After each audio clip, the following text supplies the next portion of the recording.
Welcome to the Mr. Smart Maths channel, and my name is Mr. Smart. In this video, we're going to be looking at classifying angles. Now there are 5 different types of angle that you need to be aware of. So we have acute, a right angle, obtuse, a straight line, and a reflex angle.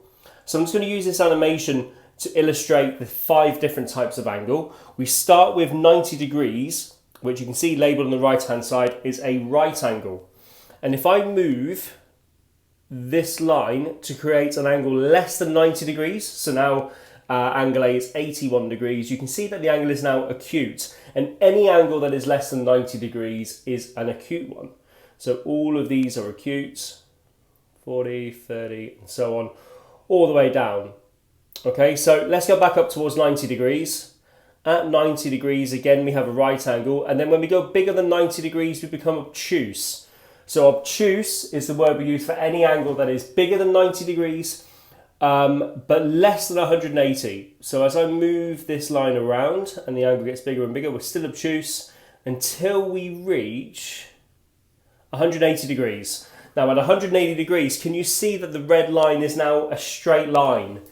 So we call this a straight line because of that, or a straight angle, and its value is exactly 180 degrees. If we go any bigger than 180 degrees, my angle becomes reflex. So between 180 and 360, my angle is then reflex.